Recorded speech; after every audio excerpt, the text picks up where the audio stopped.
So here's the original mass of the mouse, 78.7 grams, and that's with a lithium AAA battery conversion. And I'm using a 4 gram AAA to AA converter.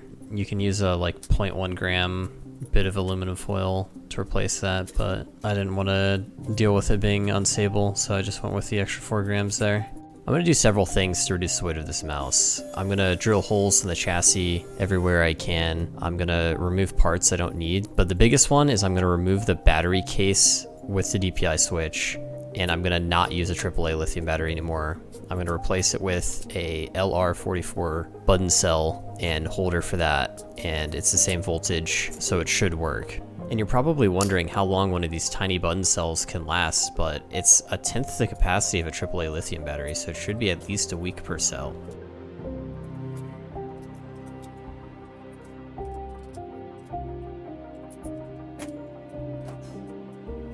Here's the weight of the battery, the converter, the case, and the screws that are all going to get replaced. You can actually take the leads out of the case and fit them into your new battery holder, and you don't even have to solder it, but I fucked up and accidentally broke off the spring, and I was like, you know what, fuck it, I'll just replace the spring with a piece of foam with aluminum foil wrapped around it and save some weight. So I just soldered the leads onto the holder directly, but again, you actually can do this whole thing without any soldering, which is kind of nuts.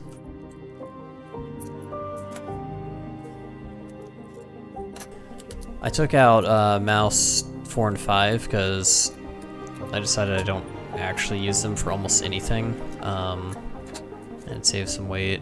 I might put them back in later.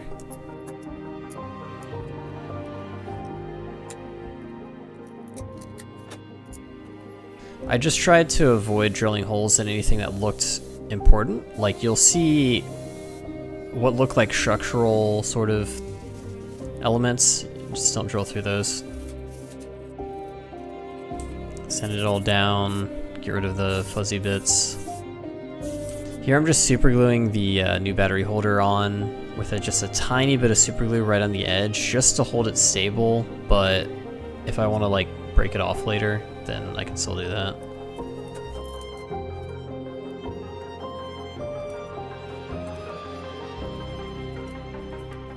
Here I'm discovering that for like the 10th time it's not turning on, and turns out for some reason the battery lost like 0.1 volts. I think I might have like shorted it temporarily or something, but replacing the battery fixed it. So I didn't put in all the screws here. In fact, there were a bunch of screws I didn't end up putting back in because they were just unnecessary. Like, I just wanted enough to keep it stable, and you actually can save a lot of weight not putting in all the screws. Something else I didn't put in was the tension springs, and I was concerned it might affect how fast I can click. But actually, I think I can click faster now without the tension springs in.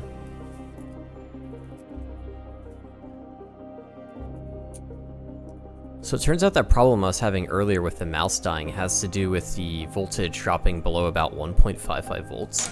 And I don't fully understand it because the nominal voltage of a AA battery, which this mouse is supposed to use, is 1.5 volts. So I don't understand why it can't function below 1.55 volts whereabouts.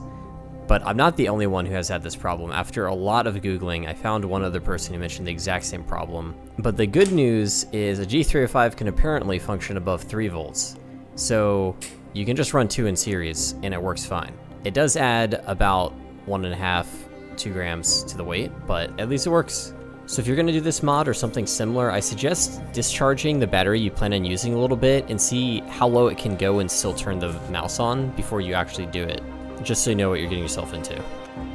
Also, in the process of fucking around with the batteries, I accidentally broke off the holder. So this is just me super gluing it back on in a slightly different place and a lot more securely this time because I'm pretty confident that this is gonna be the final setup. So here's the final weight, 57.3 grams. I saved a lot more weight than I actually expected coming into this project, but I could have saved even more. I was actually being kind of conservative with how much plastic I was removing, and I had to do the 2 cells in series thing to fix the voltage problem, but I'm sure there's a better solution than that. But for now, I'm pretty satisfied. I also took a couple days to test the mouse out, and surprisingly, I beat a bunch of my PBs. Now, of course, part of that's just gonna be because, you know, I improved day after day, but I think the mouse definitely played a part. So yeah, overall, very satisfied with the results of this project. If you found it helpful at all, or you liked it for any reason, feel free to give it a like, subscribe, check out my Twitter, and I'll leave you with some footage of me just using the mouse in Kovac.